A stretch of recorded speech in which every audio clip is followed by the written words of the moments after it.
Sir क्या answer की length matter करती है? मतलब कितना लंबा आंसर है, 4-5 पेजेस फॉर लॉन्ग क्वेश्चन या शॉर्ट नोट के लिए 2-2.5 पेजेस, क्या ये सब मैटर करता है?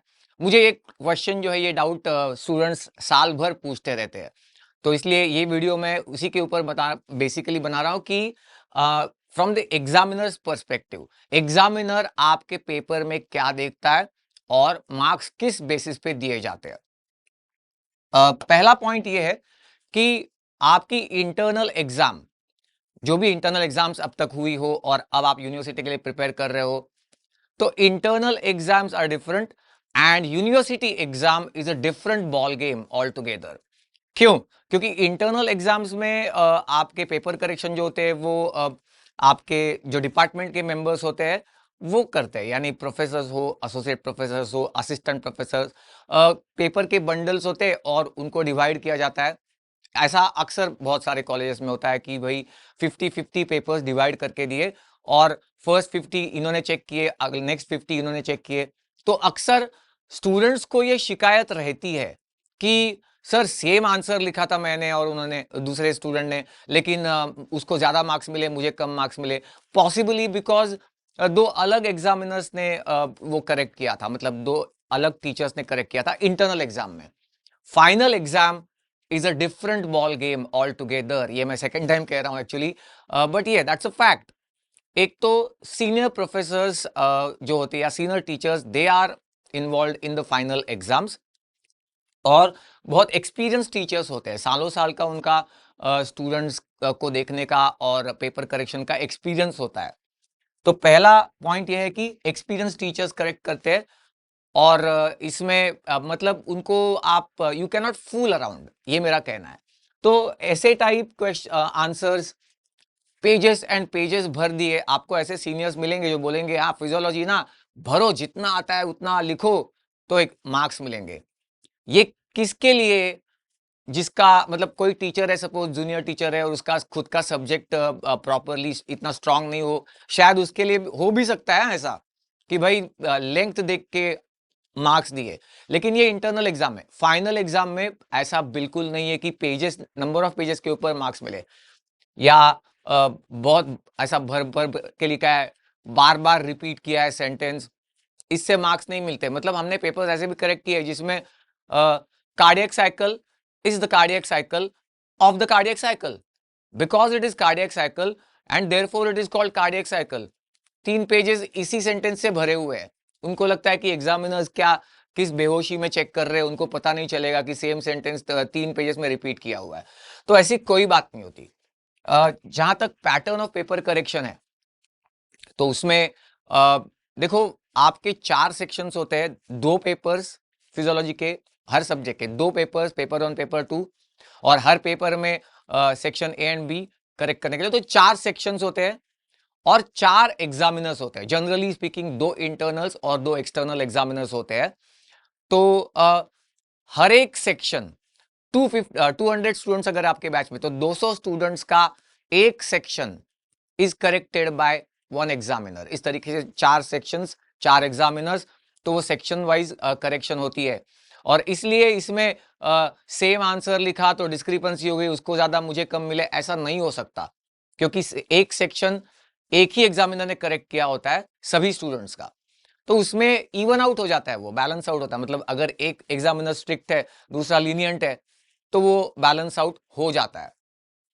एंड देयरफॉर इंटरनल एग्जाम जैसी सिचुएशन फाइनल्स में नहीं रहती। तो आप अगर वैसा आपके मन में मार्क्स ही नहीं मिलते, कम मार्क्स मिलते हैं, तो उसको भूल जाओ। मैंने पहले भी वीडियोस में कहा है कि यूनिवर्सिटी एग्जाम में जनरली लीनियंट करेक्शन होती है, जनरली स्पीकिंग, और इसलिए आपको इंटरनल्स में जितने मिले उससे 5-7% ज्यादा ही मार्क्स फाइनल्स में मिलते हैं। This is very general sentence, हाँ, ऐसा हार्ड एंड फास्ट नहीं, लेकिन हाँ होता है ऐसा। अच्छा, जब पेपर करेक्शन करते हैं तो एग्जामिनर्स के ऊपर एक प्रेशर होता है डेडलाइन का। ये चाहे इंटरनल एग्जाम हो या फाइनल एग्जाम भी हो, एक डेट फिक्स की होती है कि भाई आपको इतने डेट तक सारे पेपर्स करेक्ट करके सबमिट करने हैं। उसके बाद फिर मॉडरेशन के लिए भी टाइम चाहिए। मॉडरेशन मतलब अगर 35% से कम है या 75% से ज्यादा है तो फिर से मॉडरेशन करना, या 2 एग्जामिनर्स करेक्ट कर रहे हैं, उनके करेक्शन में डिस्क्रिपेंसी है तो और एक बार करेक्शन करना, इस सबको टाइम चाहिए एंड उन्होंने रिजल्ट की डेट ऑलरेडी अनाउंस की होती है और इसलिए डेडलाइंस का प्रेशर होता है and therefore now I am coming to the important point कि चलो आपका पेपर उठाया एग्जामिनर ने, तो वो कैसे होगा, तो बेस्ट मतलब फीलिंग होगी एग्जामिनर को और अच्छे मार्क्स दिए जाएंगे। एक तो बैक ऑफ द माइंड पे एग्जामिनर के ये होता है कि भाई डेडलाइन है, तो मोस्ट मतलब हर पेपर की हर लाइन पढ़ने का वक्त एग्जामिनर्स के पास नहीं होता शायद, और एग्जामिनर्स एक्सपीरियंस भी होते हैं, तो वो देख के उनको पता चलता है कि स्टूडेंट का नॉलेज कितना होगा, और इसलिए हर लाइन नहीं पढ़ी तो भी वो करेक्ट जितना डिजर्व करते उतने मार्क्स देने के लिए सक्षम होते हैं।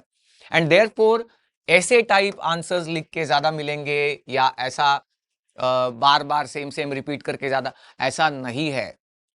ओके, तो आपका आंसर शीट, आपकी आंसर शीट उठाने के बाद कैसे होनी चाहिए वो, so that you get obtain maximum marks that you deserve, तो उसमें बेस्ट आंसर फर्स्ट, ये आप नियम बना लो कि आपका जो भी बेस्ट आंसर, इसलिए पहले क्वेश्चन पेपर मिलते ही ना सबसे पहले तो उसको 2 मिनट डाल के पढ़ लिया करो कि क्वेश्चंस क्या क्या पूछे गए हैं।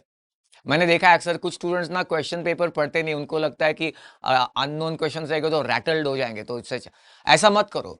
पहले 2 मिनट आप सारा क्वेश्चन पेपर देख लो, उसमें से आपको जो बेस्ट आपका प्रिपेयर्ड आंसर है उसी से आप पेपर हमेशा स्टार्ट करना।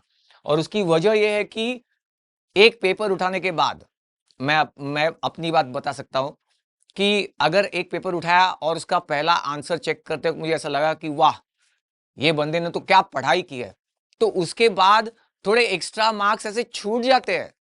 मतलब ये सबकॉन्शियस लेवल पे होता है कि हाँ, ऐसा लगता है कि ये स्टूडेंट मतलब बहुत ही सिंसियर स्टूडेंट रहा होगा, इसने सब कुछ अच्छे से लिखा ही होगा, ऐसा एक अजम्पशन हो जाता है। तो अनडिजर्विंगली नहीं जाते मार्क्स, लेकिन एक ऐसा होता है सबकॉन्शियस लेवल पे कि हाँ आता होगा। And therefore best answer first and preferably the LAQ, क्योंकि एलएक्यू में बहुत सारा लिखने को होता है ना, तो वो आप अपने हिसाब से प्रेजेंट कर सकते हो और वो एक इंप्रेशन क्रिएट हो सकता है by looking at the LAQ first answer.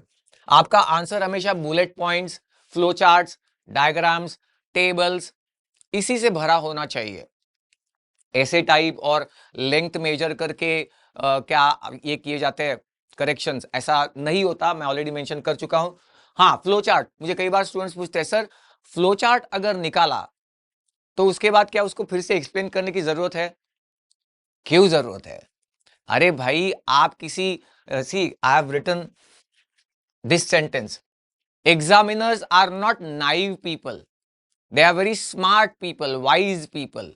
Okay, आपका आंसर देख के उनको समझ में आता है कि आपको कितना और क्या क्या पता है, तो फ्लो चार्ट निकालने के बाद फिर से उसे एक्सप्लेन करो, कोई जरूरत नहीं है। एग्जामिनर देख के उसको समझ में आ जाता है कि आपको क्या क्या एक्सप्रेस करना है। तो एग्जामिनर्स को उनका मतलब वो वाइज लोग होते हैं, ये समझ के ही आपको पेपर लिखना होता है। हाँ, एक बात और, हाइलाइटर बॉक्सेस मत भूलना। अभी जितने भी दिन एग्जाम के लिए बचे होंगे तो उसमें आदत डाल लो, आपका हर एक आंसर में जो भी इंपॉर्टेंट पॉइंट है, पर्टिकुलरली क्लिनिकल कोई एप्लीकेशन है तो उसको हाइलाइटर बॉक्स बनाओ, क्योंकि ये टेंडेंसी होती है कि कई बार पहली नजर उधर ही जाती है उस पेज पे, हाइलाइटर बॉक्स बनाया और कोई इंपॉर्टेंट पॉइंट लिखा होगा, बहुत ही आउटस्टैंडिंग पॉइंट होगा, तो एग्जामिनर खुश हो जाता है पेपर करेक्टर, और वो वैसे ही फिर मार्क्स उसके हाथ से छूटते हैं। ये मैं सब एक्सपीरियंस से बता रहा हूं। एंड देयरफॉर इस तरीके से आप थोड़ी प्रैक्टिस करो बचे हुए कुछ दिनों में, और इस तरीके से प्रेजेंटेशन करने की कोशिश करो। आप जितने मार्क्स डिजर्व करते हो उतने तो मिलेंगे ही, लेकिन थोड़े से उससे एक्स्ट्रा मार्क्स ही मिलेंगे, just because of your presentation and the way you have expressed your knowledge.